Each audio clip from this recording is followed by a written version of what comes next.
Alright, hello there YouTubers, how are you today? My name is Earlene Robinson and I'm coming to you live right here in my studio. I'm dropping another video for you guys, okay? I'm not going to elaborate, I'm not going to talk too much about it because I have this goal now that I like to do, and that is I'll drop the videos on my YouTube channel. Then we'll talk about it on my radio talk show. Okay? Now, this is something worth talking about.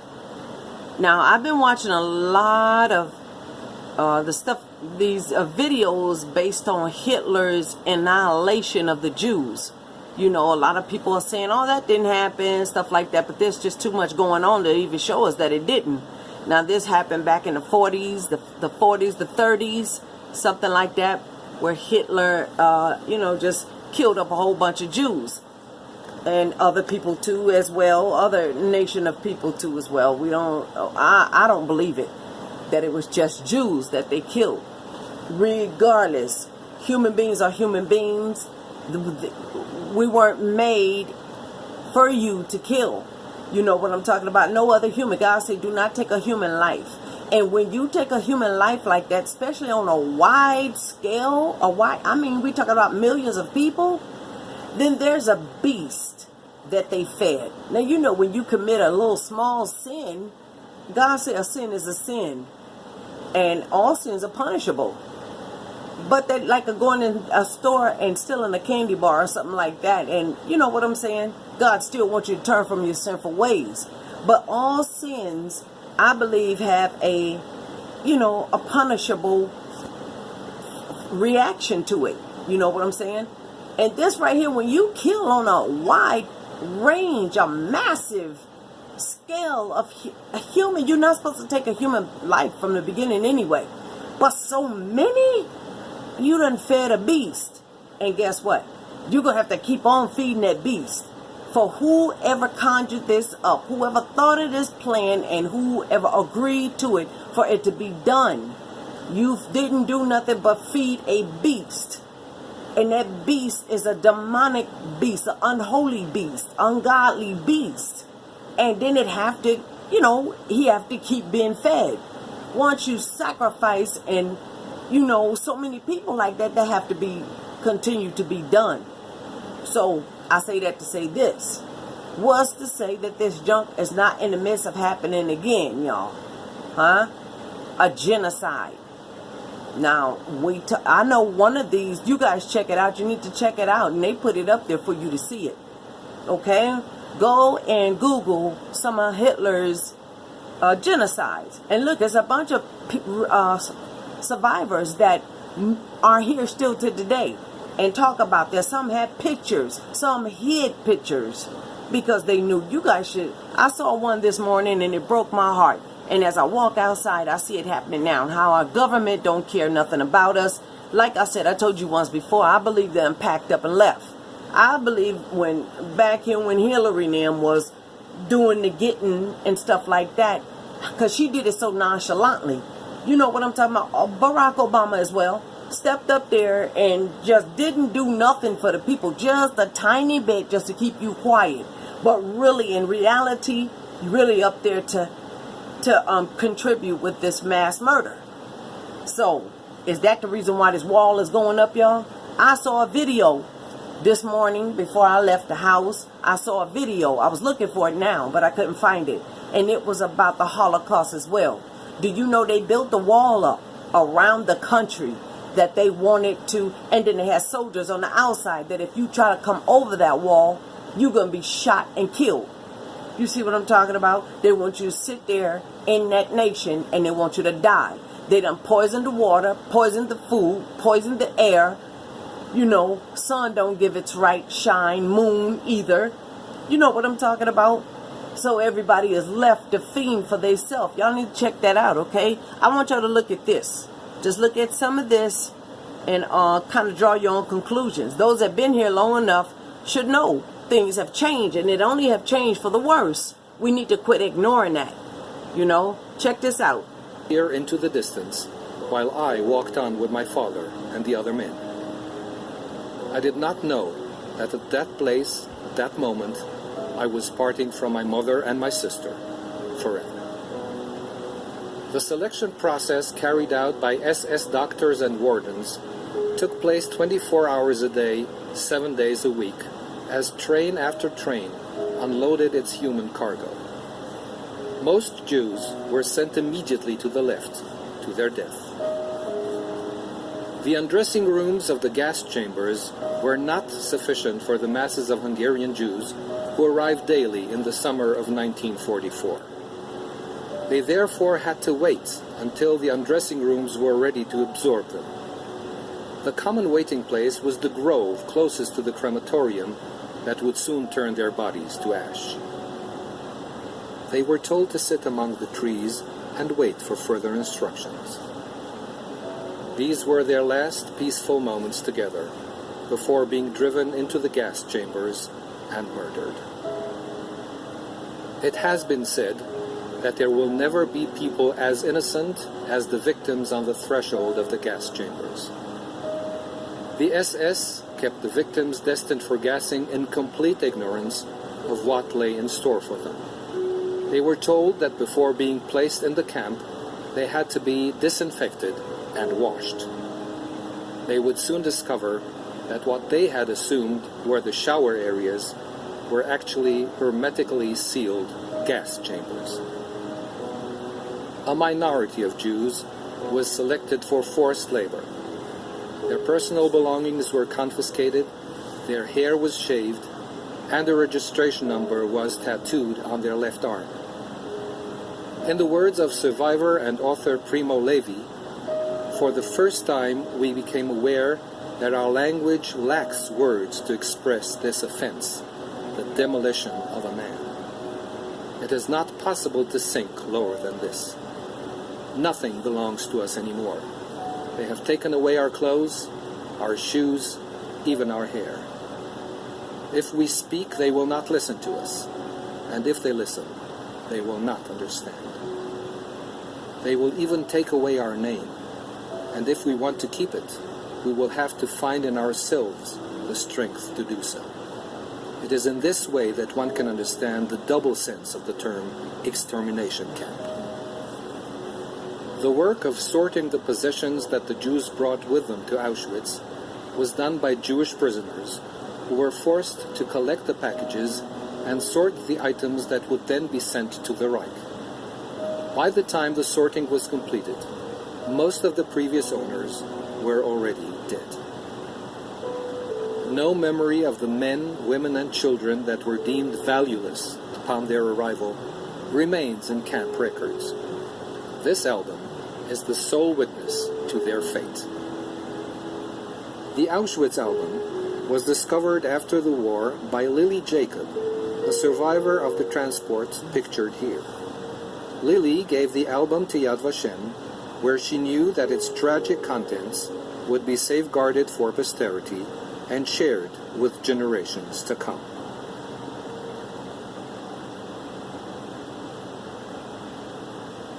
That's horrible. You know, did y'all hear? I'm going to kind of stop it a little bit for a few minutes. We'll let it roll since it's a commercial, I think. But I'm hoping that you guys heard the part where when they took them to, everybody was packed on trains like sardines, okay? And when they took them to these camps, they told them that everybody was going to need a shower. They just lied and led them like sheep. Like it says in the Bible. They were led like sheep. They're lying to you the whole way. Come on over here. Come on over here. Okay, if you guys going to come in here, you're going to live in this camp where you can eat 3 meals a day, stuff like that, yada, yada, yada. You could, but we have to, you know how they do in jail. We got to make sure that you're not bringing in no kind of disease or nothing like that amongst the people. So you got to come in here, take off your clothes, and get in the shower.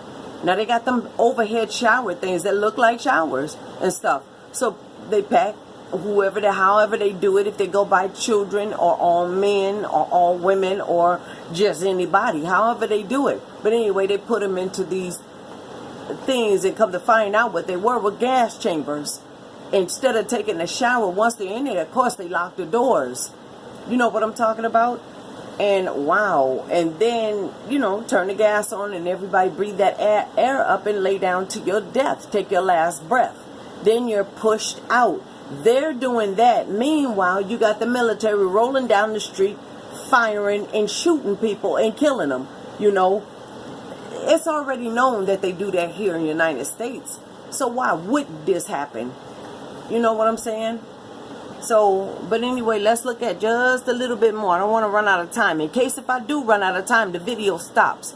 You guys, when you check this video out on my YouTube channel, make sure you come on the show. Okay? 516-387-1496 is the number to the Earling Show. 2017 Wise Talk. I am a podcaster, radio host, talk show host, and podcasting with Blog Talk Radio. I want you guys to come on in and let's talk about this. We need to talk about it, because if you walk out there and look, the same thing is going on. Remember, God said there's nothing new under the sun. Okay? So what make you think they're not more improved on what they're doing? They got every area covered. These people done packed up and left, y'all. I believe they gone. We don't have no government. I mean, he letting so much go. The government is letting too much happen here in the United States for there to be, I guess you might want to say, well, how come we see videos and on the news? You can't trust the news. They can be underground filming that. You know what I'm talking about? If they got mansions, mountains, beaches, malls, dirt, vegetation, fresh air, they got all that underground. What make you think they don't have video underground to make it look like they recording from the White House? You know what I'm talking about? This is sad, and it saddened me so much to know that people will go to the extreme and spend billions and billions of dollars to exterminate human beings, But anyway, let's check it out. Let's check out a little bit more.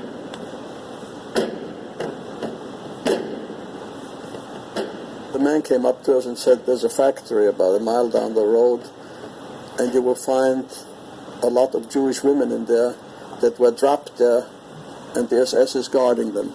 We opened this shed, we went in there.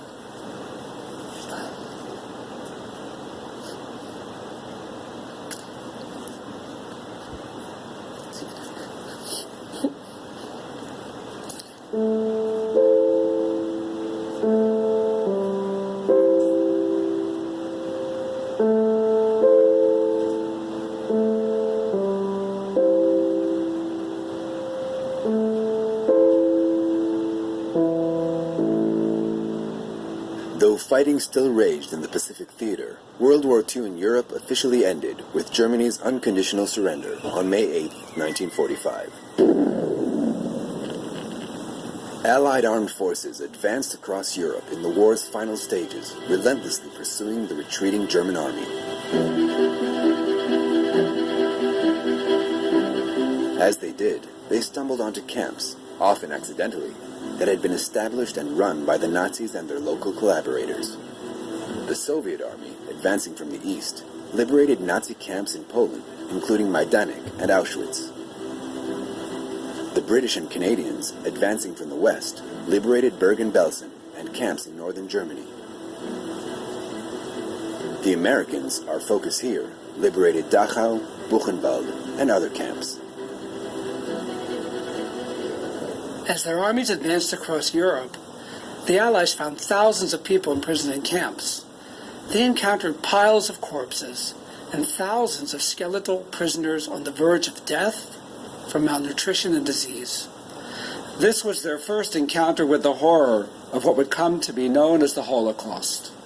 They began to understand that the Nazis had committed atrocities against civilians, the vast majority of them Jews, on an unimaginable scale, and that these atrocities were very different from the deaths caused by conventional warfare.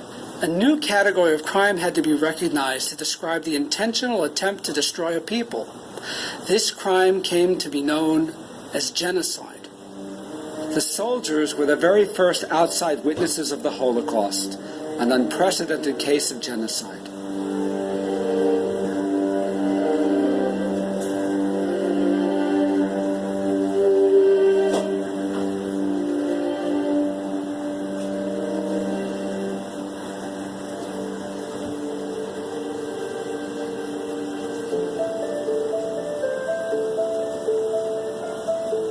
testimonies of the first soldiers who entered the camps, known as the liberators, are important eyewitness accounts of the mass atrocities committed against the Jews of Europe by the Nazis and their collaborators.